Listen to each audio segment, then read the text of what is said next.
Welcome to the Epic Gaming Night Podcast, a podcast about the stories and relationships board games create. I'm your host, Roy Canny, and with me as always is Matt.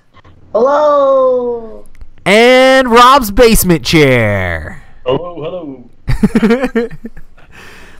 Yeah, Rob's with us. He's just currently upstairs getting tea, as one does. So he can soothe his throat, because you'll see when he comes back, he sounds like one of those old bass singers at church. Hey. He's got a bit of a bug, but his voice is magnificent.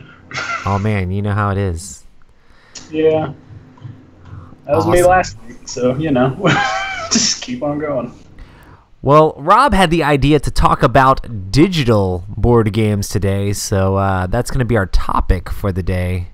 But we got all sorts of crazy news and games that we've been playing that I'd like to get into. And I went to PAX Unplugged, so I can talk a little bit about what happens there.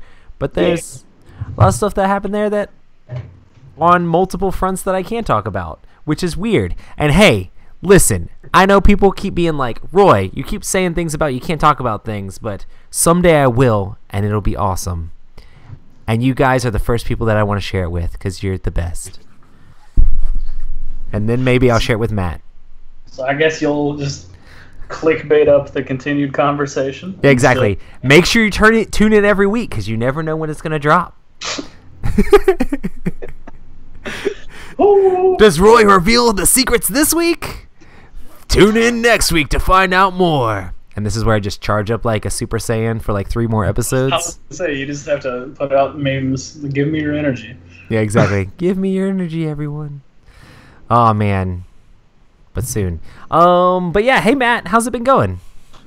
Hey, it's been okay, man. How have you been? I've been pretty good. Crazy, insane. I drove 6.5 hours up to Pennsylvania and then 6.5 hours back. And I don't know if you noticed, but Sunday it was really foggy. I didn't go outside Sunday. Well, maybe it's just foggy driving through Virginia, because like I had to drive like the speed limit. God forbid. What's funny? I had a similar issue coming through Virginia when I came back from PAX Unplugged last year, where it was just like, oh, this is treacherous. Yeah. It's like, oh man, it is so foggy. Like I am driving the speed limit. This is what's going on. So I don't know. And there was no one around, so it was like there was literally no cars, because it was maybe like 1 a.m. But it's fun. Yeah. Good times. Awesome, man. Well, I guess we can talk a little bit about new stuff, because there's new stuff that I'm extremely excited about. Hype. So this first one is completely epic, and it's a game designed by one of our good friends, Emerson. He is making a Metal Gear Solid game, and it's being published by IDW. I am like super hyped and stoked for this game, mostly because I know Emerson is like in love with this IP, so it's like a dream for him to work on this. And on the other side, it's an Emerson game. Like, I don't know. I don't know. Does Emerson make good games? Yes. Yeah. I'm pretty sure, like, sometimes. It's crazy because, like, even the games that he makes that looks like it would be like, oh, that's kind of interesting, but I play them and I just always immediately love them. Like, it's like, oh, check out this cool abstract strategy placement game, Reef. It's like, no, it's just amazing. Even though it's not normally the sort of thing that I'd be like, oh, yeah, that's great. It's actually really, really good. So, I don't think Emerson can make bad games. And it's crazy because like the prototypes he makes are just like way better than a lot of the published games out there. Yeah. So what do you guys think about this Metal Gear Solid game? I don't know how much has been announced as opposed to like. I saw the poster and I was like, yeah. That's pretty much it. It's just that little exclamation point popped up over your head when you saw it. Well, I was like, I saw a post. Emerson posted it on Twitter. And I saw it there and was just like, yeah, it's here, it's coming. Yeah, for sure. But then I was like, I wonder what the game is about, and then looked around and couldn't find anything and went, okay, well, I'll just go back to doing what I was doing. Yeah, exactly. I think it's going to be a fun hidden movement style game because he also helped create Spectre Ops, so it may be something like that. Just another one. I don't think the market is saturated with hidden movement games, so I think another one is fine, especially at this point. Yeah. Is it actually hidden movement though? Well, I mean, isn't that the game though? Isn't the game hidden movement where you're trying to sneak around undetected? Yes. So. But there's I'm also just like a assuming- lot of sort of like there's boss no fights. info out there other than a picture of Emerson Yeah. by his Okay. post. That's good to know because I'm pretty good friends with Emerson. We've talked to him. I'm like, I can't say these things, but I need to figure out. I did talk to Emerson about trying to get him on the show to spoil all the things, and he told me he texted IDW to see what he's allowed to say, and he's going to try to come on the show and talk about it. So hey, Oh, so Coming soon. Are we getting close? I mean, we're just guesstimating, but what do you mean? like, is it a hidden movement game? I don't know. I mean, I feel like I know some you things. don't. I know some things about the game, but Emerson doesn't even know what he's allowed to say. So, and I haven't played it or anything, so I just know what Emerson's told me about a little bit. So, but I mean, Emerson's not going to make the same game twice. So, No, and it may not necessarily be the same game because the difference between this and Spectre Ops is there's only one character in this one, Snake, right? Whereas Spectre Ops, there's multiple. yeah. And Spectre Ops, there's a whole corporation where Metal Gear Solid, it's governments and stuff like that. I mean, that's just what I am assuming. It's probably a one versus many, or a 1v1 style game, but we'll see. It's a hidden movement campaign game where you'll have overarching story arcs, and then when you get to the end, there's a big boss fight. There you That'd go. be kind of cool. That'd be neat. I'd be Okay. really excited yeah. to see. Mostly because I talk to Emerson a lot, and I always talk about how much I love thematic games. He's like, oh, man, I really want to make some more thematic games. So it's cool that he's actually getting a chance to do that sort of thing now with Boom. some video game swag. Well, he loves that video game. Oh, yeah, for sure. So, hey, if you're worried about them not doing the IP justice, I'm sure he's going to do what he can to give that IP the justice it deserves, Yeah, which is awesome. yeah, I'm not too worried about that. So they also announced at PAX Clank Legacy, and this is going to be an Acquisitions Incorporated version of Clank. And it's Clank Legacy with the Penny Arcade Dungeons and Dragons characters. That concept's kind of interesting to me. I know neither of you guys have listened to Acquisitions Incorporated, have you? I had I missed that one. Yeah, so basically what Acquisitions Incorporated is the guys who run the Penny Arcade webcomic / all the PAX cons have this ongoing D&D campaign that they do live in front of audiences and things like that. They do it at a bunch of different conventions, and they'll have these giant things, and Chris Perkins is the DM for most of them. Well, they are making a version of Clank, I guess, but it's also Legacy, and it uses their Penny Arcade characters all at the same time. It's kind of interesting because I actually like their D&D campaign stuff. I haven't kept up with it a lot, but it's one of those things where you can just listen to one of them and it's really entertaining. Yeah. It's just basically D&D, but with their characters. So that's kind of interesting. And it's like if you're gonna say there's a Misplaced Meeples board game where it's like the characters you could play were Folly and T and Malakwa and everyone. It'd be kind of crazy. Yeah. But I guess it's going to be that with Jim Dark Magic and whoever the rest of them are. No, there's a bunch of people that sit in on their shows. They have a bunch of different celebrities that come in and play. I know Patrick Rothfuss or whatever does a lot of them with them, and a bunch of different authors and just basically geek media people, So I know Will Wheaton's been on a couple of them. So good stuff. I really enjoy Clank. And I really enjoy the fantasy version, the original Clank. So Clank Legacy seems interesting to me. And even though some people might not understand what Acquisitions Incorporated is, I think that the game itself might be cool enough to check out anyway. So I'm excited about it, and I'm excited to learn more on how they're going to make a Legacy deck building game. Is Legacy now just becoming a common thing? I don't know, man, because it's kind of weird to have an IP on a Legacy game, because basically it is an IP of these guys' stuff, and I wonder exactly all the details there.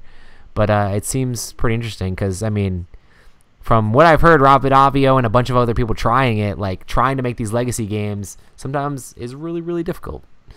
Yeah. So there's a lot of permutations you have to worry about. Awesome. Yeah. I don't know. We'll see. The next one is a game that Rob wanted to add to the news. So if you want to take it away talking about this one, because I think you might know a little bit more than me. Have you guys, has anybody, first of all, anybody a fan of Assassin's Creed, the video games, right? They're cool. I was a fan, especially of the first ones, like the original, I'd say the original 3. Like after Ezio, I was like, like, all right, it started to get a little crazy. But I don't know, I really like the idea of Assassin's Creed, the video games. I also thought they were gorgeous video games, you know, and like exploring the world and jumping from the mountain or the cathedrals and stuff. Well, they came out with an Assassin's Creed Brotherhood of Venice, and I just saw this, and it's kind of a little late because it's got 44 hours left to go. But it, in fact, has Ezio and all of those guys from Italy, from those campaigns, and I just thought, man, this is something really cool. And I just wanted to see if you guys had saw this at all, if you're following this at all. But it looks like a lot that comes with this game. And speaking of hidden movement, I mean, I really don't know much about the game. Like I said, I just saw this stuff. But Assassin's Creed is all like hidden movement. You're trying to assassinate that character without being detected. Or you just don't care and you kill everybody. And you just assassinate everybody in the room. But this game, it is a tabletop board game with miniatures aiming to capture the essence of Assassin's Creed and turn it into a fun, fully co-op game for 1 to 4 players.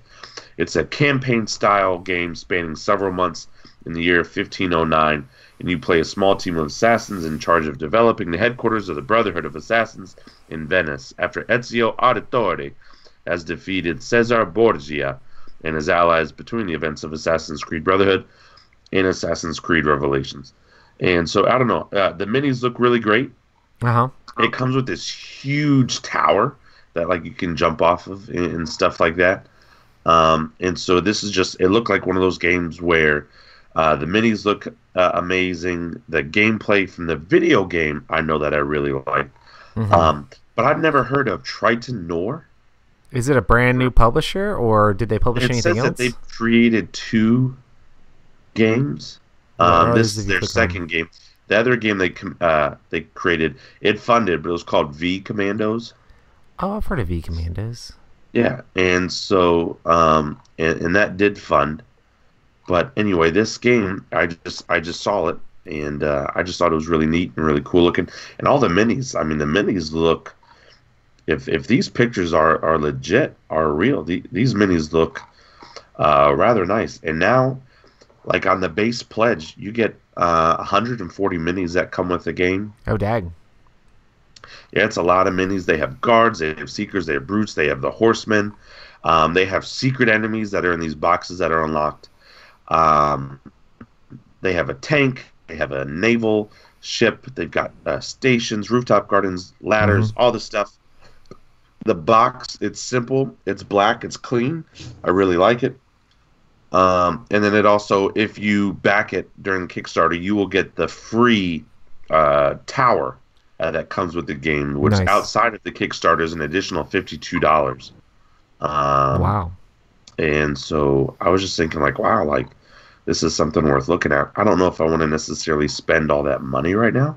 I was about to say, are you going to break your vow of non-Kickstartering for this? Or? Well, I just broke it with Blood Rage Digital. I mean, yeah, I was looking at that. I was like, oh, man, I wish money wasn't so tight right now. Because I'd love those things. Yeah, we're definitely going to talk about that Kickstarter particularly in a little bit. Yeah. Oh, man, speaking of Kickstarter, shout out to Kickstarter for rearranging how they sort all of the stuff on their homepages. So it's very hard to find board games now. Oh, why would they do that? Wasn't it always hard before? It was always hard for me before. Well, it wasn't so much for me because they just had like a big list of things that they thought I would like. Yeah. And it was just like, oh, hey, look, you buy a bunch of board games. And so it's like, okay, so it kind of fuels into that. But now the recommended thing is only 3 tabs. And then instead, they just have like RPGs, console games, PC games, visual novels, and strategy games. And strategy games sometimes are board games, and sometimes are just RPGs that are basically weird. just like 4X PC strategy titles. So it's just like, oh, interesting. Because I've been looking around for certain things that I know have launched, and it took me a while to find them because of how Kickstarter has redone their page. I feel like with the amount of money that board games have made on Kickstarter, they should have a tab specifically for board games. I feel like it shouldn't be that hard. Like, I understand visual novels make a ton of money because people are like, yo, anime waifus, this is it. Oh, no. Waifu for lifu. Right, yeah, so they're there for that. And it's like, I mean, great, cool. I'm glad you like, these, anyway, I can't say that on the show, but, I was about to say, we will know we have made it when someone says that Matt is their waifu. Oh, man. Start printing out the husband pillows. Yes! Dude, we should have some Matt husband pillows. I'm going to need something soon. I'm going to miss my Matt. Hold on. No, I didn't. You can't do that. Yeah, Hey, I can do whatever I want. All right, then I can do whatever I want. No, you can't. There's specific stipulations. No. And public is one of the things it can't be. Dim lizards. Anyway. Yep. In a world where Roy can do whatever he wants, but nobody else is allowed to. In a world where Matt Robbins is everybody's Japanese fantasy. In a world where Robert Newman doesn't have a cold anymore. That world is Epic Gaming Night. Exactly. That was there perfect. You go, Darth. I did it for you. Oh, that was nice. Sweet. So hey, anyway, Assassin's Creed. Boom. Boom. Nice.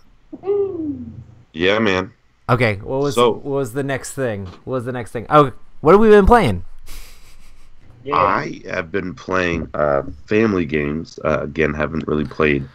I've been playing video games, but my family and I, we played Goku Ku again the other day, and like we weren't playing it like super hardcore with the rules because I was playing with my daughters and stuff, but she was my oldest. She was trying to do some crazy stuff, and I was like, man, like it almost we had it so high, so stacked, full of wood pieces at one time, where I was legitly concerned, are there any more matches left? Like, this is like super hardcore. Yeah. It reminded me a little bit of when we played at Gen Con, and that thing was like super strong. You remember when we pressed? I was like, oh my goodness! But then taking all the sticks out, it's a good time. Yeah, it was pretty awesome. But then the I forgot to like put it away, right? Mm-hmm. And so, like, I put everything up, but I didn't put the game back on the shelf. I put everything up, and so the next day, my daughter comes home from school, and the game's there. And so she starts to take these pieces of paper, and she is taping the paper to the little sticks and making flags as she's running around as, like, the princess of so-and-so land. Mm-hmm. And she's like, Dad, look at my sticks. Look at my flags. I'm like, yeah, that's really cute, honey. And then I noticed for a second, hold on, that stick has got a red bottom. That skinny stick has got a yellow. Baby, where'd you get those? Oh, it's from Go Cuckoo. Briley. That's a game. We don't do that. Briley, please. Please put the flags away. Briley, baby, put the flags away. Yeah, we don't do that. Dude, Kenneth said they had a giant version of Go Cuckoo at PAX. Man, what? Kenneth or Keith? Keith. It's all right. It's all right, Keith. I know who you are. He's McReal? No, but it's like it's one of those games where it's a lot of fun, just like Junkart, just like Super Runner here, where it's like I don't get it out as often, but when I do, it's like, man, I really enjoy this game. Yeah, for sure. And also, I still think it's one of the best bang for bucks. It's $20 as a dexterity game. Mm-hmm. Haba, I think, makes the most affordable, best dexterity games out there. Super Rhino Hero and Goku Ku are like legit amazing. Legit. What's so funny? Just What stuff. I do? I wouldn't worry about it. Nice. I went to PAX Unplugged Yeah, man. How was that? and demoed games for Plaid Hat basically the whole time. Never mind. Dude, I ate a lot of food. Does that count as playing games? Yeah. Dude, I played, I taught a bunch of people Guardians, and everybody loved that game. And then they were like, where can we buy this? And then Asmodee was like, oh yeah, we're not actually going to sell our games at the con. And then all the other booths didn't actually have their games either. So, I mean, it was cool. I demoed the games and then told people, hey, maybe check out your friendly local game store maybe someday if you remember. Maybe the cool They stuff. weren't selling any games there? Asmodee was not selling any games. Plaid Hat, though, right? Plaid Hat is part of Asmodee. All the Asmodee booths were all together, like in the same area. I mean, they were all different booths. You had Plaid Hat and Asmodee and Catan and Fantasy Flight. That's dumb. That's the stupidest thing in the world. You're going to go to a big con like that, right? Because, there's a few thousand people that go to that? Oh, I feel like I would have sold at least, like, 8 to 10 games of Guardians. How many thousands of people would you say are there? I mean, there were 50,000 people there. There are 50,000 people there? I think, was it that many? I don't know. We had to look it up. You're supposed to be the largest board game company? Hold on, my throat's going. There's 50,000 people there, and you're not selling board games? What? Colby agrees 100 with you. Peterson retires that you can just, like, give up on life? That's the dumbest thing in the world. You're going to spend all that money for all that booth space to do all that stuff, to feed all those people, and then you're not going to sell your product? How does that make sense? It doesn't. Did Simon sell stuff there? Oh, yeah. Yeah, they did. And Screw you, Asmodee. And who was it? That's the dumbest thing in the world. I'm glad I didn't go to PAX. just because Asmodee. What was I going to say? And you're going to promote all this stuff and not Stephen sell Bonacore. them. I was looking directly at Stephen Bonacore's booth. He was handing versions of Terraforming Mars to people all weekend. Yeah. He's a beast. Yeah, he's super nice. Asmodee, man, now with this merger and all this other stuff, they're just getting dumber and dumber. I don't know. I guess they want to do it as a marketing convention, but it seems. I mean, I guess it maybe helps for the local game stores, but the problem is, like, people want to buy a game while they're at the convention. They go to the conventions to buy games. Right. You're demoing it there to sell it, to sell the hype. Here's this game. You like this? Buy the whole thing and experience all of it. And now you're not going to even do that? Mm-hmm. That is the dumbest thing in the world. That is such a stupid business plan. If you guys ever hear me in my real estate business and we go to some place and I'm like, no, I'm not. Hey, we're just showing houses, but we're not actually selling them. I'm not going to sell this to you, though, even though it's great for you. Shoot me in the face. That is that doesn't make sense. You don't go, like, I could see, like, a small convention, right? Like, let's say, like, a Mace. Like, I could see a small convention where you had some, like, local people and they set up a booth to show off some stuff. Like, you have under 5,000. Sure. Uh-huh. Like, okay, maybe then. But when you have in the tens of thousands, I'm trying to figure out how many people showed up, but that's I can't a big figure it out. con for the U.S. It was huge, though. That's huge, and you're not going to sell anything? I hate that. And here's why I hate that. It's something in corporate that's showing greed or bad. I think it's just bad marketing or bad marketing, bad business, bad something. And the reason why it ticks me off is they should know better because they are still right now the biggest board game company in the world. Simon's not bigger than them yet. Mm-hmm. And so it makes me mad because I see future down the line stuff. They are going to be having such an issue. And, you know, like, I understand you want to promote your friendly local game store, but you know who's killing your friendly local game store? Freaking Amazon.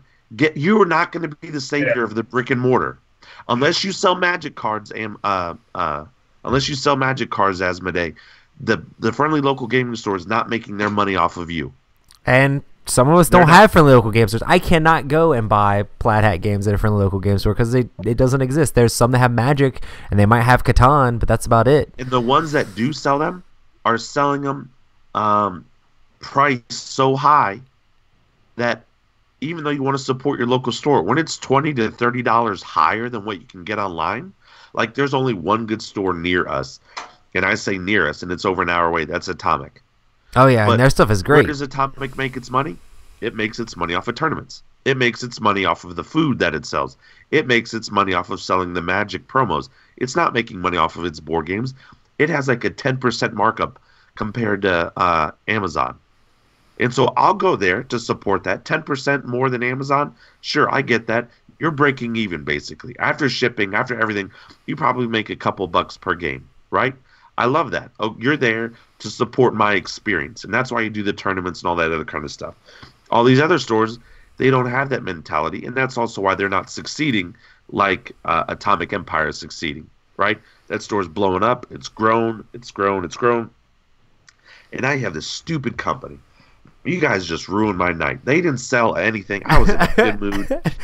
That's a dumb. It's funny. I did. There was like a survey for like all the demoers, and that was my one thing. I was like, had a blast. It was a lot of fun demoing, but I had so many people that wanted to buy your game, and I thought that was the reason that I was demoing it, was so that people could get it. But then I just had to tell them, and they would have to take pictures and write it down and try to go find it somewhere. But yeah, I did a ton of Guardians. People love that. I did Samurai Starships the last day, which was fun because it was cool to like switch it up. But then also there was no one else at the booth of the new Samurai Starships, so I was like, I'll do this, and this guy knows. Samurai Starships or Starship Samurai? I always say it backwards. It's Starship Samurai. It's all right. Kenneth will protect you. Hey, thanks, Kenneth. You're the best. AKA Kevin, AKA Kyle. But yeah, I love their games, and I had a blast playing all the different Plaid Hat stuff. So that was tons of fun. Dude, speaking of which, they did have these in the tournaments, but that was the only place you could get them. Keyforge was insane there. Like everybody was playing that game. Like everybody had it. Everybody was playing it at the hotels. Everybody had copies of it. They were running tournaments of it all weekend. I think they were like, if 8 people just showed up together, they'd be like, okay, you 8 people, here's your decks, go play a tournament. So it was kind of interesting. And then they get, of course, like promo card prizes and little badges and things like that. Really cool stuff. I played Guardians with Colby twice. Showed him how to play that game. It was pretty fun. It got slow at the booth, so Colby was like, hey, let's play Guardians. And I was like, oh, okay. And then I showed him how it works. Because, like we were talking about last week, Rob. Did it get slow because you guys weren't selling anything? It wasn't slow at all. And if there was no one sitting there playing the game, someone would have sat down to demo it because I was constantly demoing the game. Colby just wanted to play a game of Guardians. He's like, it's slow. It wasn't slow. Colby's like, okay, now we're playing Guardians. I'm like, okay, that's cool. I mean, he's head of Plaid Hat, so I mean, if he wants to play Guardians with me, we'll do it. Because we had some people come up and be like, "Oh," and I had to describe the game to them that we're playing while we're playing it. So I'm like, "Okay, this is different." I'm just demoing the game for Colby, except I wasn't demoing.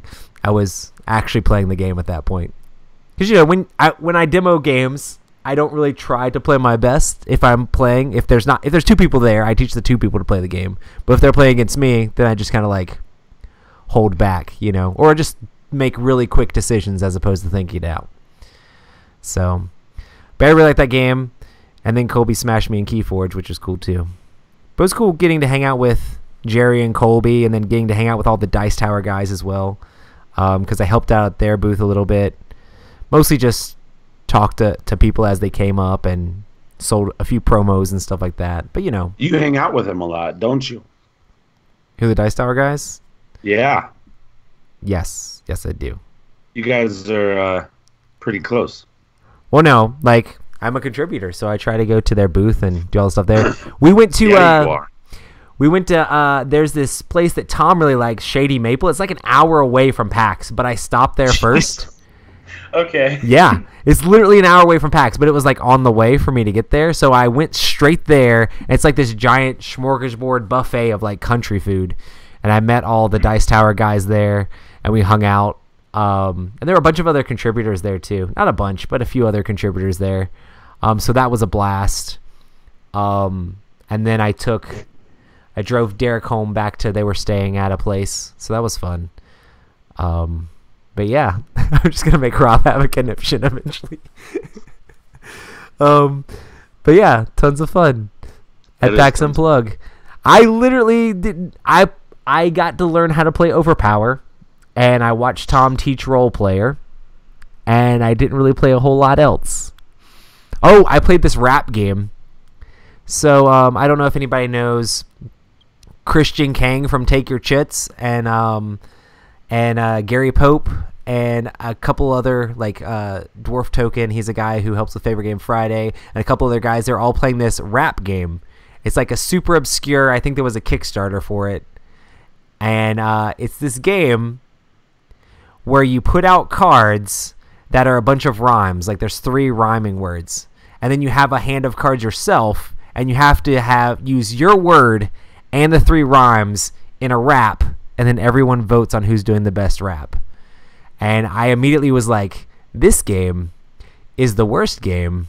Not the worst game, but I'm like, this is one of those games, with the whole like white cards and not a whole lot to it.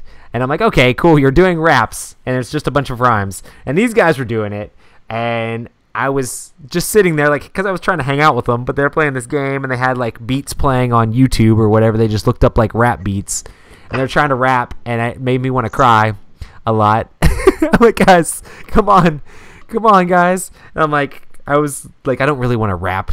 This game's kind of interesting. But then after seeing them play it for a while, I'm like, just give me some cards.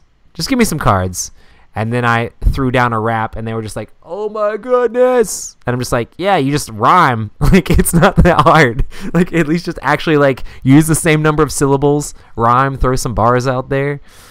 And then I didn't do it anymore because I set the expectation level way too high after the first time I did it.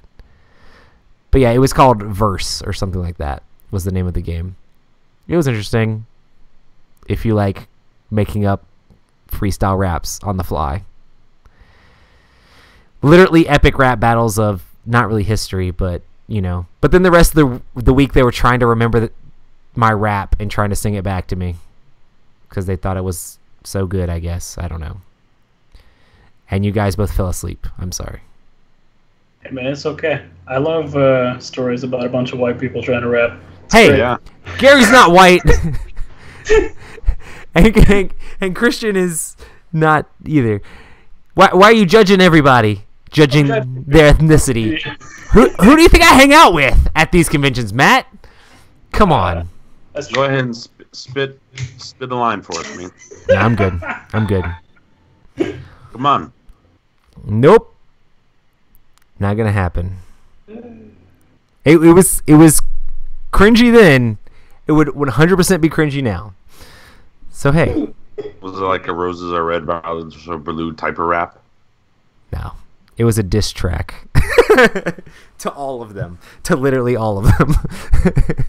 No. It's like the old there once was a man from Nantucket rhyme. So what are we talking about tonight? What? Digital games! Digital games. games. So this was stirred on by the whole announcement and release of the Blood Rage digital game Kickstarter. Do either of you guys want to take this? Because I've been talking for a bit.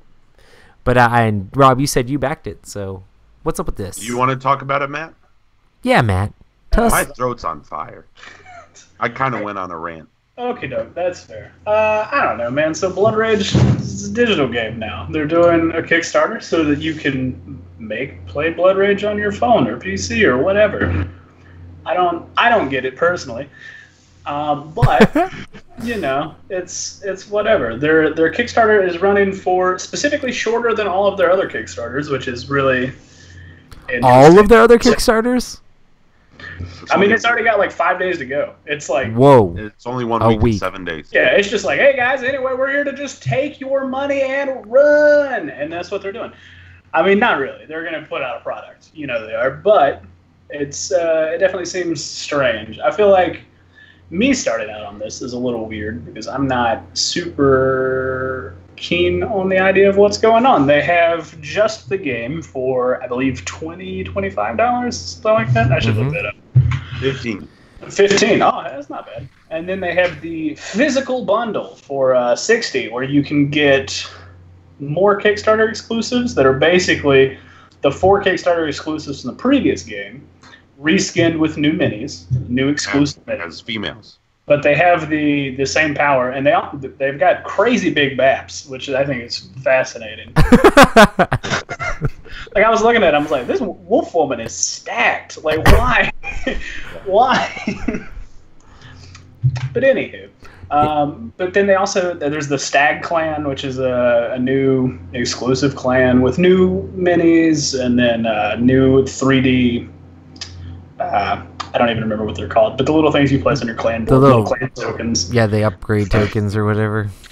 Yeah, so, and then you can do that for 60, so that's neat. Yeah. That's what I did. What do you guys think about this? Because I saw it and I'm like, this is it. I saw there were new sculpts at first. I didn't look that close. And then I was like, oh, these are all like female versions of the other exclusive things. Yeah, which kind of makes sense. Yeah. It's kind of crazy. Well, everything else came out as male. And not to get into politics or anything, but if you look at one of the things that really pushed this year, and over last year too, the whole Me Too movement and other things like that. And I think that's one thing that we need to do more in the board game society is involve more women. And one of the things that's really cool about Viking culture is shield maidens were a real thing. Like, women fought hardcore, like back in the day. And so, like, I'm not surprised that they're doing all females for it. I do agree with Matt. I think the Wolf Woman and some other stuff is it's a little it's a little insane. She definitely has some pups with that she's helping take care of. Like, I have Kingdom Death. I don't really care about that sort of stuff. I just thought it was funny that I was just looking through it. I was just like, wow, all right, that's an artist. No, it pops out. Like, you don't even have to. You don't even know how to feel about it. It's like Wolf Woman. What? I don't understand. But, anyway, all I can say is the furry community is going to go wild. Well, what they're doing is they are remaking the exclusives that people are paying stupid amount for, right? Because I sold one of those troll monsters for $60 at a CMON convention one time. Yeah. And I was like, which is literally the price of this whole thing. And so they're doing this this is another exclusive, right? So it's smart. Like, I get it. It's just their way. We don't have to redo those old molds that are probably gone or whatever. We can now make something new, make it keep. And yeah, I was about to say the old molds aren't gone. Come on. I mean, yeah, they're not gone. But I like some of the new stuff, and I don't know. I really, really, really love this game. So I was like, you know what?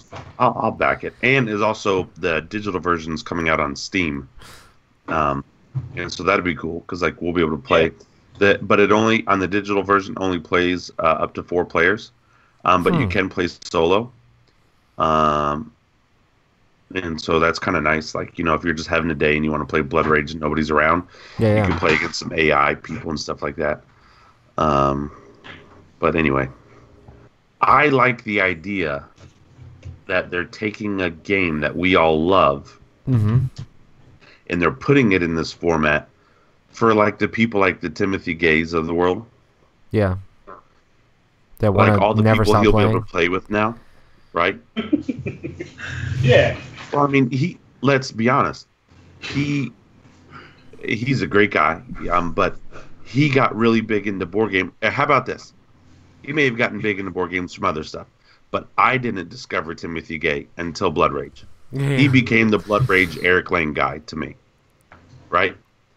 Nice. And so now imagine those types of people who want to play with other people from all over the world. You can now do that. I think that's amazing.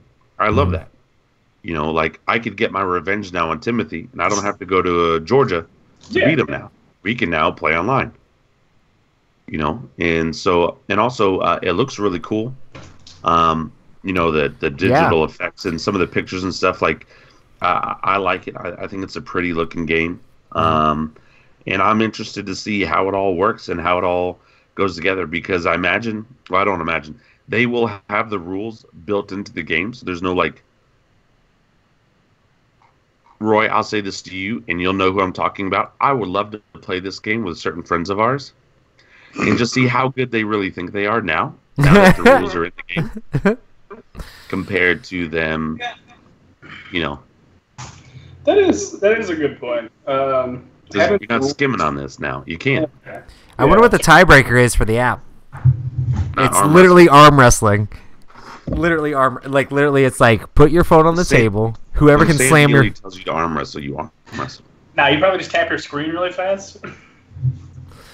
That'd be kind of cool. And it's got like a virtual arm. Oh man, that's awesome. Yeah. I might be able to win And that I like how one. they're just doing it for like a week. Like, they're making it a big deal, but it's not that really big of a You deal. like that they're You know, only it's like- doing it for a week? I don't know that I like that. Well, because all right. But What here's the if thing, what like, if you don't get paid this week and you get paid next week? Yeah. you get paid next week? Then do the dollar pledge. Oh, I guess maybe that would work. Late pledge it. Yeah, late pledge it. Yeah. And do the dollar pledge. Also, Kickstarters right before Christmas are kind of rough too. It's like I'm not supposed to buy myself things, and no one's gonna kickstart something for somebody else. Jordan, if this thing comes to iOS and you're able to play, Oh or yeah, if you have because I know not all Steam games work. Like Steam is on Mac and on Android, but not all Mac games work. If this game comes out, bro, I'm playing you. If you get it, I get it. We'll definitely play. Yeah. that's awesome. I'll stay up crazy late or get up super early for you. When they were announcing like more expansion type stuff, and I saw some of the new sculpts, I was hoping that it was going to be actually new content for the game, Yeah. but It could be. It could be new cards. I mean, it says new cards and stuff like that. yeah. Now the cards are not exclusive, so I don't imagine that they are. And like the Kickstarter exclusives, it's the gods again, but the gods are like this, like shiny gold type of a thing. Which that was one thing that I did like. That I know that's not part of the rules, but when we played in Florida, when we played with Sam, like he All has the that own gods. rule where he house rules it with the two gods. Oh, where you per, put new ones out each round or whatever. yeah. Yeah. And so, anyway, it's one of those great games that, I'm happy that they're continuing with it. Yeah, yeah. Yes, sir. Awesome. I'd love to see more. Love to see more too. Well, Awesome. Roy, let me ask you, what are your thoughts on digital board games? I don't know, honestly, and I will be brutally honest with you on digital board games. I have gotten plenty of digital board games, and I played a bunch. I haven't actually played many digital board games here recently in a while. Back when Carcassonne first came out on like the iPhone and iOS, I played a ton of Carcassonne. I had friends that we would just like play game after game. Then I played a lot of Lords of Waterdeep app. I played a lot of the Eclipse app when that actually came out. The Eclipse app was only for the iPad, and I had a thing on my phone so I could play iPad games on my iPhone. So I was like, yeah, I can play Eclipse on my iPhone now. So, I don't know. I played a little bit of that stuff, but whenever I would play those games a lot, it would make me feel like whenever I got to the table to play board games, I wouldn't want to play the physical version of that game as much because like I've been playing this a lot. I want to play something different that I haven't played yet. So it's just kind of like an interesting thing about digital board games. And I know they're fun, and they're probably a lot of fun if you don't have opportunities to play games with people, but it definitely doesn't scratch the same itch as an actual board game does. One that I played a ton of, which it's not technically an actual implementation of the board game, but there's this disc driving game, which is like a iPhone version of Pitch Car. You guys played that game a ton. Dude, me and Phil and Ryan played a ton of disc driving. We would literally, because it was just asynchronous pitch car, and you're just flicking these cars around the map. And I guess it's technically not a board game, but it very much felt like, I mean, it was basically a pitch car digital implementation, except you could like do boosts and stuff, which made it fun. But yeah, We loved playing that, and I mean, it's fun if you have a group of friends that has a specific game and they're into like challenging each other and playing back and forth. I think it could be great. I did Star Realms for a while, and after I played, I played in a Star Realms tournament and played a ton of Star Realms. I was like, I don't know that I ever need. I mean, Star Realms is great. People are gonna be mad, but I'm just like, I don't know that I ever need to play Star Realms again. I just played a lot of Star Realms, and I'm like, I've got so many other games I can play. You know, it's like if I'm going to grab the physical version of a game, I want to play something that I hadn't played in a while. So, See, that's what I like about that, because like, yeah. there's not a lot of people in our area that do play Star Realms, and so to have that chance to play with somebody who maybe is not in my area but still wants to play the game, Yeah. I'll play something else with the people physically in my area. Like, for example, like Ashes, right? Like, I really enjoy Ashes. I wish they would come out with an Ashes game digitally, not just the tabletop version, but like an actual game like they did with Summoner Wars. You remember the Summoner Wars? Dude, I played a ton of Summoner Wars. On that app? That was a lot of fun. Dude, Rob, if you downloaded the Summoner Wars app, I'd play with you. I did. I had played it. Just re-download it. Let's challenge. I used to play with the that Red Phoenix clan or whatever, the Fire Clan. Anyway, and so like that would scratch that itch for me, and I don't think it takes away from the game. It may take away from me playing with you physically because I'm like, okay, well I have this copy, but I still like the idea how much it opens up our board game world. Because oh yeah, it's definitely a good thing. Here's the thing about board games that's great and that's terrible. I love board games because it brings people together, and it has you turn off the computer so you can have face-to-face time. Right. I hate that is the limit of board games because there's sometimes I want to play with people that are not in my area. Right. And like I can't get together because when they're free, I'm working, or when I'm free, they're working, something type of a thing. And so it's like a give and a take. And so the few chances that I'm able to get together with friends, I'll play whatever. But if there's a time where I could play with people, like video games, that's one of the reasons why I like video games. It's because it does not matter what time of day, there's somebody up playing that game. And so I never have to worry about like entering an empty match or anything like that when I play some of my games. Yeah. And so if that was to be done with board games, you know, like how cool would that be, right?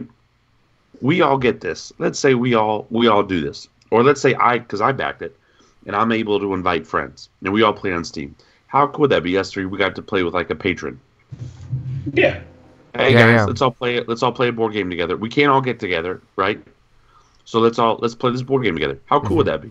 That'd be a lot of fun. Stuff like this is offering that opportunity where we're not face to face, but we're still in the chat room talking together. We're still hanging out together. You know, when we're playing a board game. I think personally, I enjoy the whole tabletop simulator while talking over like Skype or Discord a little bit better, just because it feels more like playing an actual board game because you can talk to the person while you're playing sometimes. And I guess you could do that with an app, but a lot of times it's like the whole interaction part feels different when it's just the pieces moving, you know. And I guess you can like text each other and be like, "Yo, Rob, did you see that move I just did on you?" or something. Are you trying to rap for us real quick? All right, man, spit it. Yeah. No. Don't do that. Please don't ever do that again. I won't. You're so white. That was so stupid. Well, duh. What are you trying to say? Dude, side note, when I was working in the warehouse at work, there's this guy from Africa that works there, super nice guy, and one of the guys were saying, "Oh yeah, me and Roy are the only white guys that work in the warehouse," and he said, "Roy's not white," and he's like, "What? Then what is Roy?" And he said, "He's interracial," and I'm like, "What? What does that even mean? With what?" It's awesome. I'm still trying to figure it out. So hey. You're like, nope, not an excuse. Cool story, bro. I'm just happy that I don't know. It was silly. So, do you guys often play board games in a digital format? Like I know Matt, you played a lot on Steam. Do you still do that? His chair is empty. Oh, there he is. Sorry. Why not? Had to pee. I don't know. Me and the guys I usually hang out with online, a lot of people have moved, and everybody's sort of getting into different careers and stuff. So we've sort of fallen a bit to the wayside. So we don't really get together and do things the way we used to. So I'm sure if I brought it up, I could probably drum together some people to do something. But like the thing is, it would be much easier to do Tabletop Simulator, where the entry cost is 10, 15, 20 bucks. Yeah, for sure. Bunch of games, as opposed to trying to get everybody to pitch in for Blood Rage Digital, which would be 15 to 20 bucks a head. I don't know what they're going to charge for it on Steam. And then just have access to that one game. Yeah. You know? But it'd be a very pretty version of that game. It would, and, you know, also to Rob's point, it would have sort of the rules built in, but at the same point, there's a lot of programming that you can do on the back end of Tabletop Simulator to automate how those games play. Mm-hmm. So where I always flip the table whenever I play that game. Yeah. Make one lose. I hit that flip table button. Yeah. I feel like the fact that I have been working nights so much probably are another reason why I haven't been able to do like as much digital stuff. If I had like the free time, like during the nights when other people are actually like awake to do this thing or that thing, I'm guessing Blood Rage will probably be like asynchronous, where you can take your turn and then like leave it and then go take a turn later. Maybe I don't think you're gonna have to be. I would hope so, because if they try to make a gaming app or something where, well, I mean, I guess if it only comes to PC, then in that same mindset, it's sort of like, well, you are sitting down at a computer, so you're probably going to be here for 40 minutes to an hour. Right. So, hey, but it's like if they ever bring it to like phones or tablets or something like that, and they don't make it asynchronous, that's, I mean, who sits down with their phone and commits 45 minutes to something that they can't just walk away from? Like that's a chunk of time. Yep. I mean, I even remember or at least put a timer on it, where like the draft takes X amount of time or something. Yeah. When I used to do Hearthstone games, and then you get that phone call in the middle, and you're just like, "Well, I lost that game." It's just the way it is. I always do that thing where it's just like, you're like, okay, and I pass the turn to that guy, and then I run across the house to the other end to do whatever it was that I needed to do, and run back and hope that the turns still go. Yep. For sure. That is one of the things for like the real time thing, especially if it's like you have a certain amount of time to take your turn. That's an interesting aspect that can happen. Boom. Are there any games that you would recommend digitally that are like digital games that you would actually recommend that you've played before? No? I mean, outside of Tabletop Simulator, you haven't played too many of the apps or anything, or you didn't like them or didn't enjoy them? Never really played them. I did like Summoner Wars, but like they never added any of the new stuff to Summoner Wars and stuff like that, and it's kind of like gone to the wayside. So no, this is brand new. This is a new area for me, big guy. Gotcha. Yeah, I played a lot of the older ones. Like I said, there's so many out there now, like a ridiculous amount of apps. I mean, they have Pandemic and all these other ones, and Asmodee has been doing a ton. I know they have Terraforming Mars that you can get on Steam as well. So there's a lot of like games out there that'd be super interesting. But I do like the Tabletop Simulator, like actually moving the stuff around a little bit too, because it feels like you're playing a board game some. But those apps have the rules built in, like Rob said, so you can make sure you're doing everything right, and normally have tutorials and all that sort of stuff too, so it can help you know learn that the one game. person you play with all the time, and you guys probably have them in your group, where it just feels like they get a bunch of extra turns. Not today, Satan. Oh my goodness. That is something that James brought up. He said he likes to play digital games because you can try them out and then sort of learn the rules from them before you invest in this much larger package. So if you could buy a $5 app game that will give you the same sort of sensation that you would buying, say, a $60 board game, you might be able to figure out if you like it or if you don't like it, and that you need to stay away from it. Huh. I wonder how that'd work for me. I feel like if I did that, I might never end up getting the I mean, I know it works the opposite way. A lot of other people say that, hey, the digital, when they put these games on digital, they see upticks in sales of the physical game, which is really cool. Yeah. But I have a lot of physical games, so who knows? Well, you did. You sold a bunch. Well, not yet. I'm trying to. We'll see. I need some space. Yeah. You need some space? Yeah. Yeah. You just need to expand your bubble a little bit, guys. You're getting on top of me. I need some space. Here we go. Yeah. I heard that. Here we go. That was Matt, not me. Not even Matt has faith in you, Rob. Oh.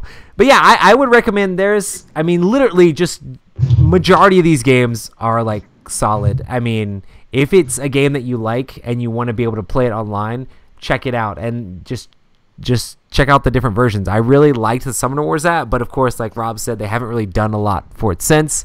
But hey, if some of you guys want to get disc driving, I'll re-download it and we can play some pitch car. I'm pretty sure Ryan was playing it like a couple of months ago. He was like, "Yo, man, you should download this game." And I was like, all right, man, I remember you guys playing it. So I downloaded it, and it was like, it wasn't the exact one because I think he couldn't remember the name of it. And the one he was doing was like so full of ads. I was like, nah, I can't, man. Really? I don't remember one being full of ads, or maybe I actually had like the. I think he couldn't remember the name of it, so he was just like, "Yeah, here we go. This is the game," and it was just something else. Sounds like Ryan. Same thing, because you know. You know what I do late at night if I'm playing games like that and I'm not playing online against other people?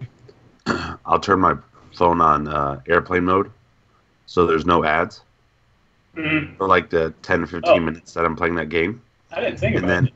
When I'm done playing the game, I turn airplane mode back off, so that way like there's no ads that come on, unless it's like a built-in ad. That's a clever. lot of times those take like 5 seconds. Yeah. Nice. That's awesome. That's a free tip for the day. That's the life hack for you. Life hacks with Robert Newman. I basically do something different where if I have to download a game and I see an ad, I immediately uninstall the game and then I go about my day. Matt doesn't like being advertised to. I remove anything that has advertisements from my life. I think they have no place. Hey, that's cool. Love it. Yeah, what games would you like to see digital versions of? Oh man, I would love to see a digital version of Game of Thrones.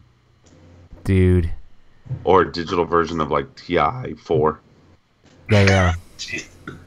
Well, like, yeah, those are games that I don't get to the table a lot, right? Mm-hmm. But it'd be fun to like play with people. Like it'd be fun to play with Sam Mm-hmm. and play with some other people, or even Battlestar Galactica. Mm-hmm. Like or Game of Thrones. Like I'd play with some of my buddies back in Arkansas and other stuff like that, where it's like, okay, like we can get this game to the table. It'd be a lot of fun. I think it'd be really cool. And if you do digital, you can like add little graphics and effects. Like that's one thing I'm hoping they're doing with Blood Rage. Like if a monster kills a guy, like that'd be so awesome if you see him beat down the guy or eat him or something, rather than just like the character disappear. Yeah. Like what Star Wars? I can't remember the name of the chess game that they're playing, but you know, like on the Millennium Falcon, when Chewie's playing the game and like that one monster walks over to the other and like beats him up and yeah, rips him like in that'd half. be really cool. If you could see that in a digital game, just add that extra little effect. Mm-hmm. You know, that'd be fun. good old wizard chess. Exactly. You know what'd also be fun? I think Ethnos. Yeah. Fast, quick card drafting type of like boom, boom, boom, boom, boom, boom, boom. I think that'd be really cool. That would be really cool. That'd be a cool, like just iPhone game where you get to just play it and just whenever it's your turn, it just alerts you. Oh, it's your turn again. You can just play it whenever it's your turn. You're like, okay, I grab a wizard, and then you go back about your business. what was I gonna say? I'd really like to see a game like Zaya, like have a phone version, because then you just get to look at it when it's your turn, right? Western Legends. Get out of here, Rob. Don't always hate on said everything I say. Rob just has to hate on everything I say. No, I'm just kidding. Bro, you're the one that works for the company, or not work for the company. You're the one that volunteers for the company that doesn't say anything, sells anything. You did that. I didn't know that they were going to sell anything when I did that. Come on. That like takes all the fun out of the demoing when you can't sell it. I know, right? But yeah, I really like Zaya, and I think that like the turn-based and space exploration aspect of it could be like a really cool game if it was like turn-based on the app or whatever. I'd even play that against like AI, because I played it solo a bunch when I was doing the playtesting for like the newest expansion. So it'd be really cool to like play through the game with people online as well. I think I could do that turn-based too, but they're a small company, so I think it'd be really hard unless somebody else decided to pick that up. So hey, if you're an app designer, message Far Off Games and make a version of their game. Isn't Spectre Ops supposed to come out with an app version eventually one day? Don't make Emerson cry, Rob. It looks great. Like literally what I've seen of it, it looks amazing. Yeah. Got a lot going on. He does have a lot going on. He's a busy man. He's like a yes man, and I love him to death. But he's like, all right, I'll make that game. All right, I'll make that game. All right, I'll make that game. Yeah. All right, I'll make that game. And then All I'll right, go I'll make to my that regular job. And he's married, and he has a regular job, and he has kids. Yeah. All right, I'll make that game. Sure, you need help with that? Yeah, I'll do that. Yeah, you need this? Okay. Yeah. Come on, Emerson. I wonder if that's one. Didn't he start that like before they got acquired? Bro. He started that shortly after the game itself came out. Well before they got acquired. I wonder if there's any Almost weird a year hang-ups before they got around acquired. all the Asmodee stuff. That was one of the original setbacks, was the requirement, was the acquisition of the company. Right. To Z-Man. Yeah. Not even stupid Asmodee. And if you have Asmodee on the show, I'll probably sit out that show. I'm not even joking. How would I have Asmodee on the show? It's like literally tons and tons of people. What do you mean? A specific person? Whoever it is. Unless it's like Corey Kineska. Everybody else, I'll be like, I'm sick this episode, but I love our people and I love you guys, so I'm getting on. But anybody from them, I'll be like fake sick and I won't show up unless it's Corey. Like Corey is like legit enough. Or unless it was Christian Peterson and we were like, Christian, just let it all out. Why'd you quit? Just tell us. Let it out. Tell us what happened. Tell us why you don't sell games at this convention. No, I'm just kidding. No, I imagine he probably thought that was funny. I don't think he just wanted to retire, but that's a conspiracy theorist in me. I think some stuff happened. Nice. What was that? Like the Hunger Games X-Files. Whistlers? That's the dream. Hitting that, was it like 6.2 million? You can live off of a conservative 4 to 5% withdrawal rate for the rest of your life on your earnings. Like, yeah, come on.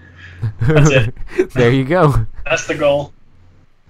For you, though, for you, that could work because part of me really wants to believe you want to be somewhat of a hermit.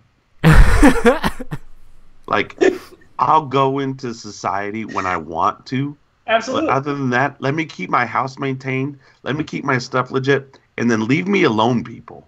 Absolutely. 100%. And so, like, for you, that would work. I bought this house and I was like, man, this is really nice. And I was sitting there the other day. I was like, I wish I didn't have neighbors.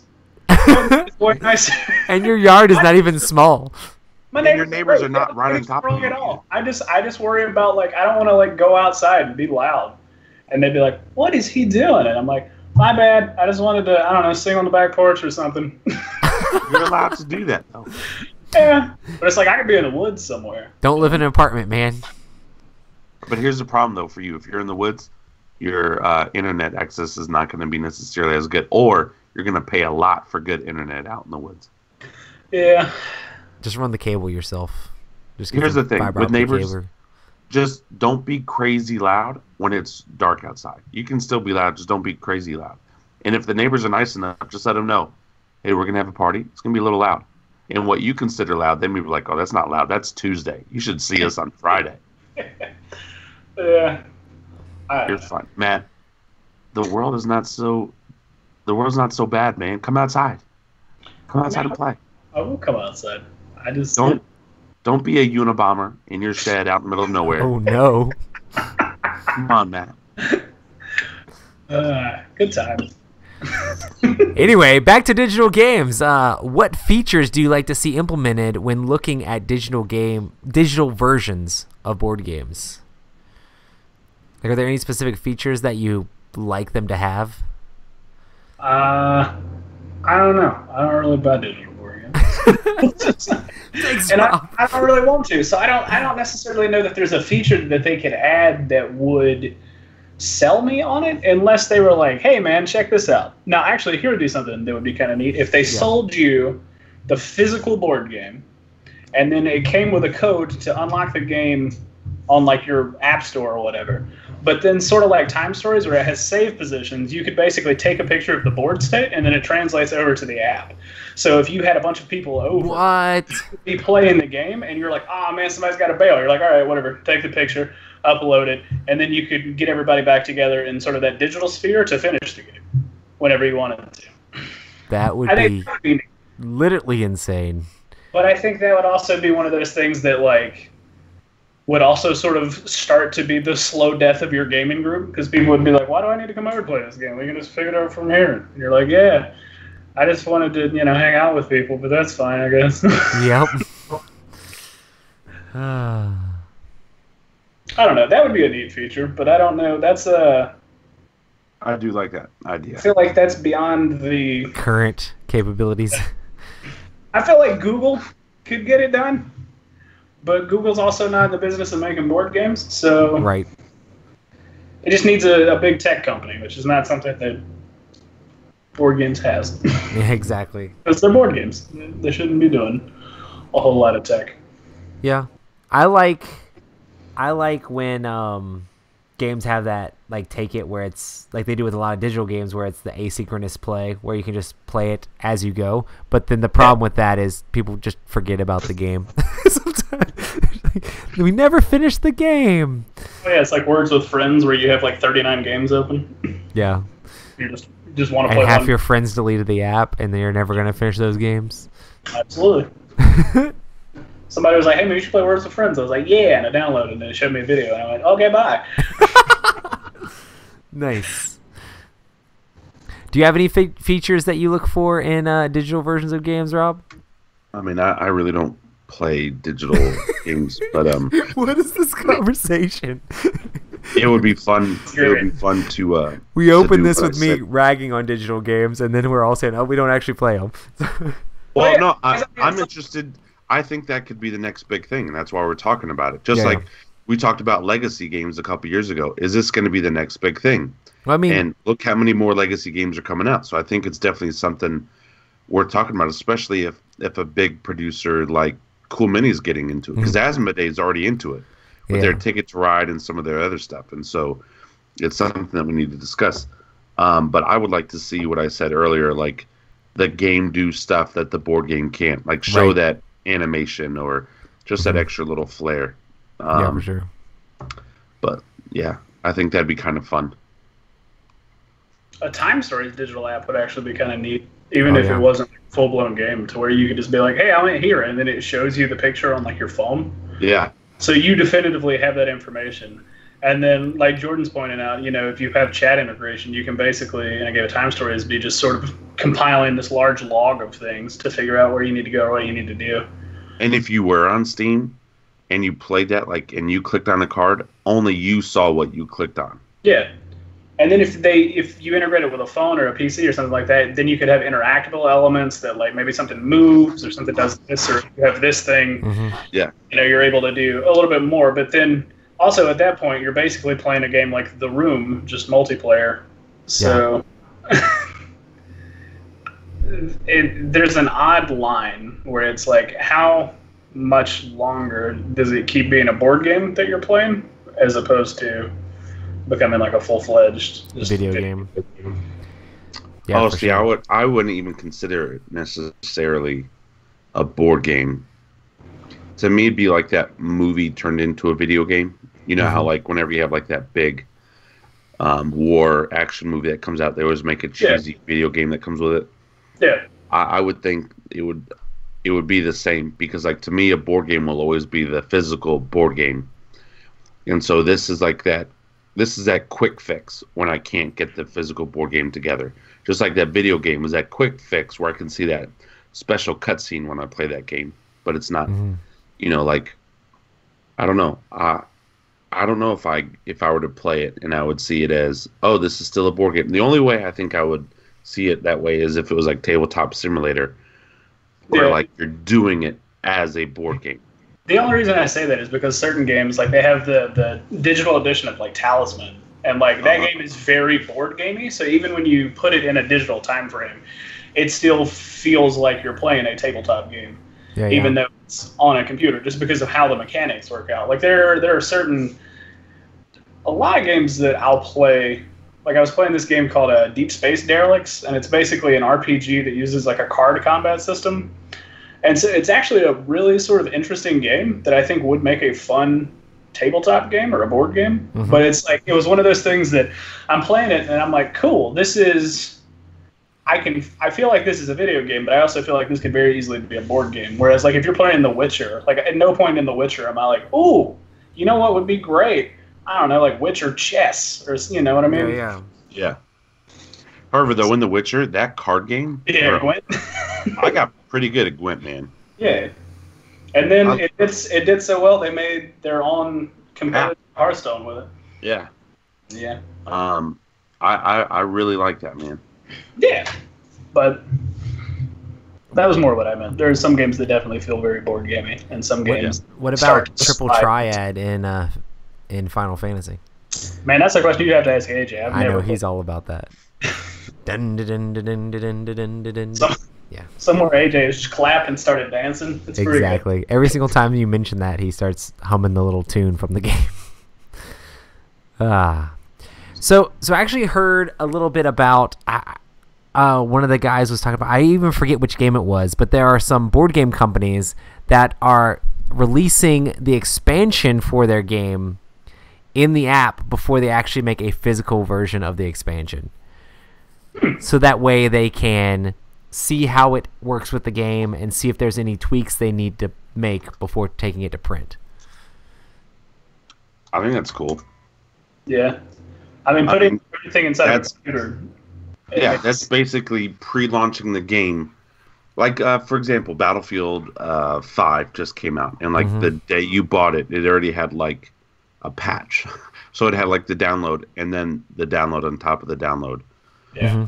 And that's one of the things I know Matt said in the past. That's kind of like an issue with board games. If something's broke, can't really fix it once it's out. Yep. So I kind of like that idea of like, all right, let's try this and do it on a trial basis. Like, this game will only be digital for 90 days. Let's break the mess out of it. Right? Like, what an awesome way, too, to get like play testers and stuff like that. And then, you know, if it... Well, I'm sure if they have the app like compile data of certain things, they can just... It would be super easy just to grab sort of variable statistics of things. Like, you know, what cards are played the most, which card is strong, which card is weak versus this or that. So you could really... Each combo always wins. Yeah. You could... Yeah, no, you could do a lot of stuff with that. It's fun machine learning stuff in there. It's a cool idea. So that's kind of an interesting concept. I like that idea. But yeah, what do you think about? Because there are some physical board games that have started using apps and like digital aspects to their games. I mean, besides like the other things we've talked about a million times before, but like X-Wing Second Edition, they have an app that like keeps track of the cost of a lot of the upgrades to the ships and the ship values of the pilots and things like that. I love that. So it's a miniatures game where they are able to adjust the values of the cost of the like different units for army building. I love it, because the problem with some of these board games, like X-Wing or like Mansions of Madness First Edition, it will get to be so much. It's hard to keep it organized on a table. Yeah, with everything that's going down, And so to have that help with an app, especially like when we play Mansions, we like to play with all the expansions, so that way you can play with all the characters and all that other kind of stuff. Man, it's hard to try to keep everything together, and organized. And so I'm a fan of that idea. I think it's cool and it's smart, because our world is so digital now. It's so tech savvy, where it's like we want to get away, to our little analog world, but in reality, we never will be able to. I don't believe, not yet, not until after World War III. And so having that help in the meantime, I think it's a smart idea. I don't know. For me, it's less about getting away from the technology and more about getting to interact with actual people, So that's one of the reasons I like board games. Because, I still like being there and taking pictures of the board game while I'm playing. I don't like tweet them like while I'm playing the game, but I like to be like, oh, let's take a picture of this and remember this. But it's more about like being face to face. And I don't mind that, hey, we're looking at this screen. It's like going back, like board games feels like you're going back to that like couch co-ops or like couch video games back in the day where you'd actually play the video games together. Like, oh man, we're playing like Ninja Turtles on the NES together as a team, 4 players or something crazy like that. I don't know. Yeah. And that's just as much fun to me as playing a board game can be, but because you're actually doing it together in person. Yeah. So. Like AJ, for instance, is super hyped because Smash drops soon, and he's like, oh yeah, and it's like 8 players, right? He's like, anytime I'm coming over anywhere, Smash is coming. We're playing Smash. This is gonna be great. And I'm like, yeah, this is cool. He made mention of like a video game that I used to play called Lethal League. They like came out with a new version of it. And he's like, man, I want to play that. So I've been trying to figure out how to hook up my computer to my TV in my living room and then run controllers to it, so we can do stuff that way too. Yeah. So you have to make some board games and video games. Hype. Boom. We just solved the world's problems. Woohoo! I know you guys probably don't have an answer for this, but what's your favorite board game app? My favorite board game app. Well, it's not an app anymore. Well, Mansions of Madness. Mansions of Madness. Just because it's out and it's working and it works beautifully. But I would say another one that was good while it was out there, the Dead of Winter app. I used that bad boy while it was out when I was playing the game. Yeah. Just because I thought it worked really well with the crossroad cards and all that other kind of stuff. And so, yeah, for me. And speaking of Dead of Winter, do you guys want me to bring that up to the cabin this weekend? Yeah. Because I'm going up tomorrow and I'm bringing like a whole box load of games. I'm like pre-stocking because when I pick up Adam from the airport on Friday, like he's gonna have his stuff, and so I don't want to. Okay. Then we have to go buy a bunch of kale together, like a married couple. Dude, I was hanging out with the Plaid Hat crew.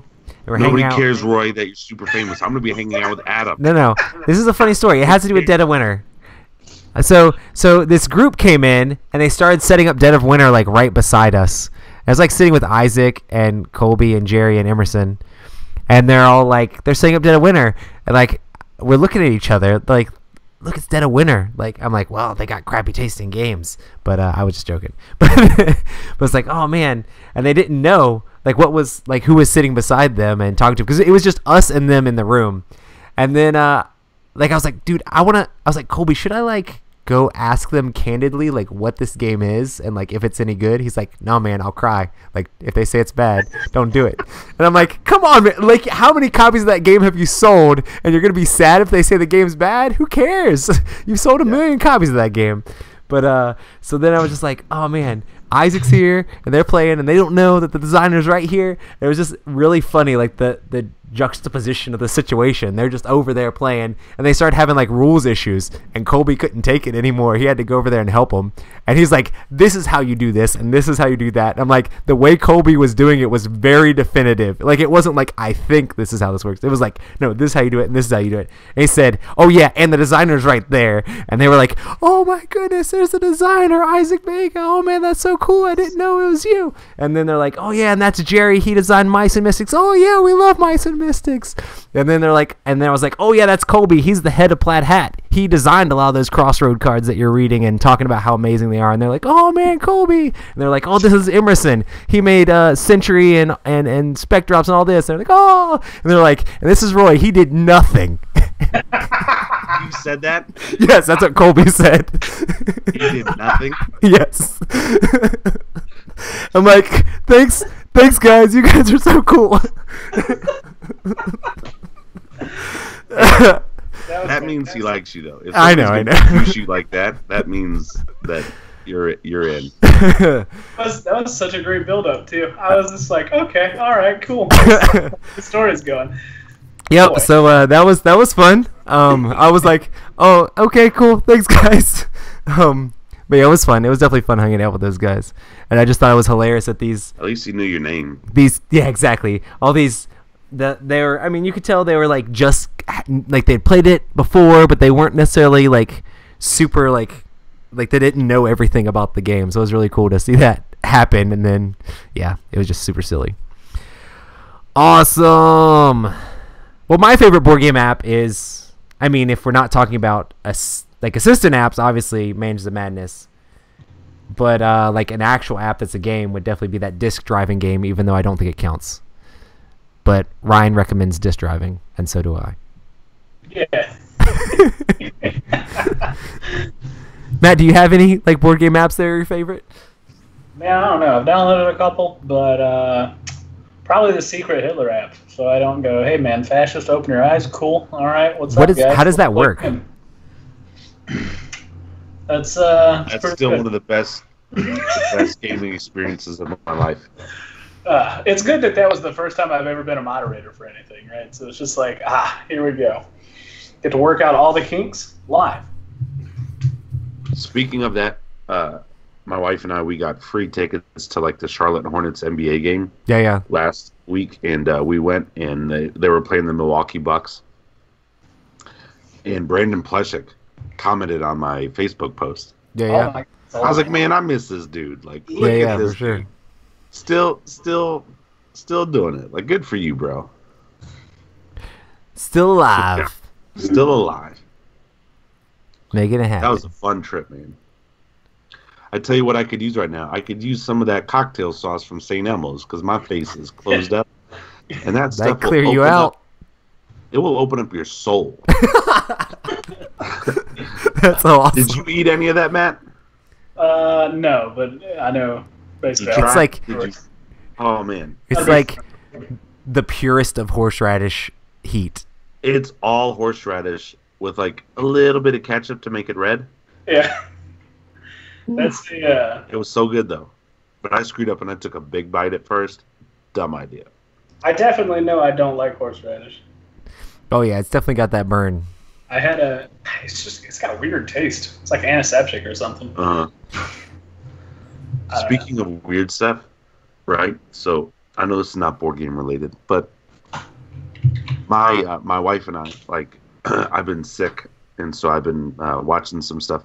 Here recently, I've been watching a lot of cooking stuff on Netflix, and so I've been watching, like, I don't know, for some reason I'm really into the Great British Baking Show right now. Yeah. And so I've been watching that and some other cooking shows. And my wife, she's been watching like all these like how to commit murder shows, like Women Behind Bars, Deadly Kids. Oh no. Top 10 unsolved murder mysteries. And so if you were to look at our recent Netflix browsing history, you have like all these like either kid movies or baking shows and then like murder shows.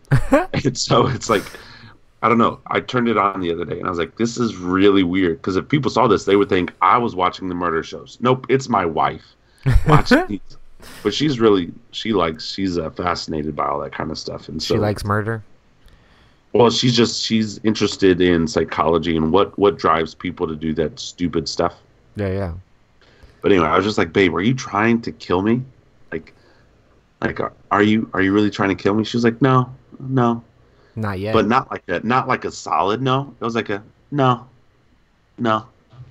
Just learning for the future. Right. In cases happen. Figure out the ones that actually got away.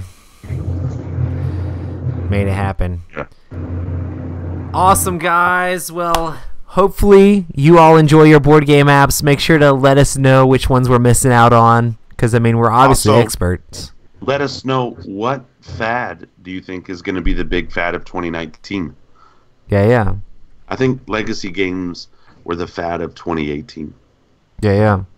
I mean, they've definitely been a slow trickle. Everybody's like, oh, man, there's going to be a million legacy games. But well, they've all been announced. They haven't come out, but they've been announced. Right.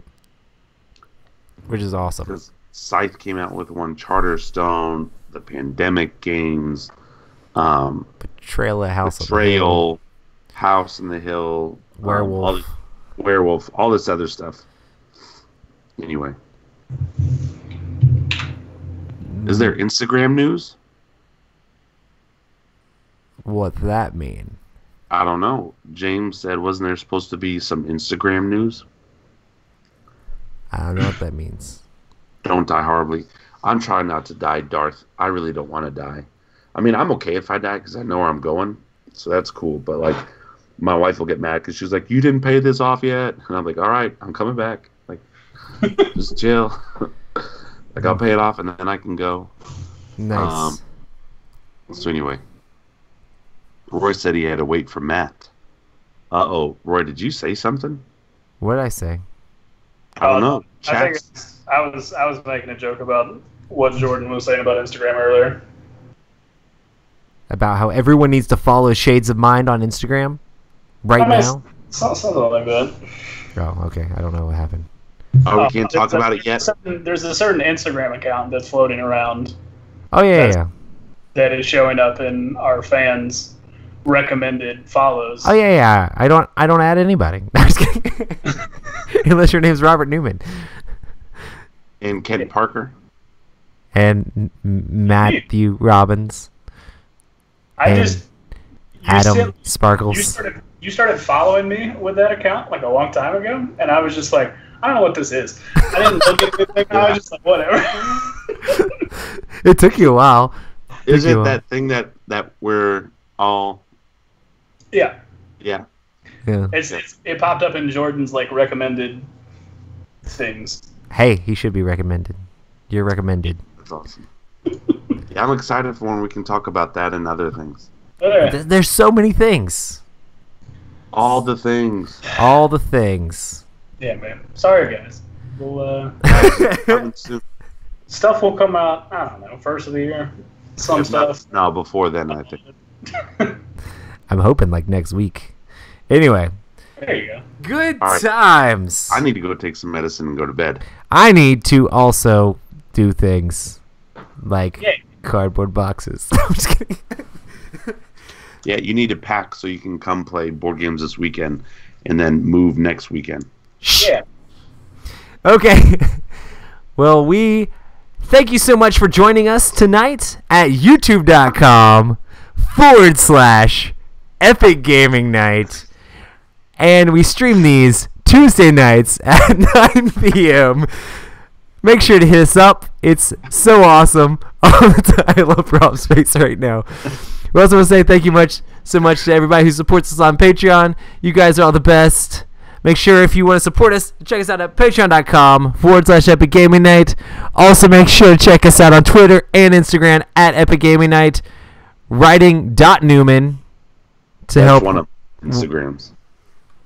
Instagrams. Say what? Oh, do you have a new like book Instagram? Yeah, but it's for That my other specific book? thing. Yeah. Gotcha. Maybe Rob will share that with us someday. And then make sure to check out Shades of the Mind on Instagram as well, because Matt's always posting things. He posts food pics, and like you're like, man, these are really good. And then you find out he made them, and then you get mad. Not that like, it's like why not invite me for this stuff? Like, bro, that cake looks so good. I just like he made his cookies one time, and the cookies were good. AJ Salt Bay pictures. Yeah, bro. I don't know if that was on AJ's or on Matt's, but pizzas and stuff. It's like I had to do pizzas because it had been so long. I was like, I don't know if I've forgotten how to do this, and I don't want to show up next week and be like, guys, I don't know what I'm doing. Gotta practice, you man. know if Hector and them are coming, Hector and AJ or Ryan are Probably not, because I do believe they all work. Wow, that's rough. I don't think they know who I am anymore. But that's cool. I know Ryan does. I saw it not too long ago.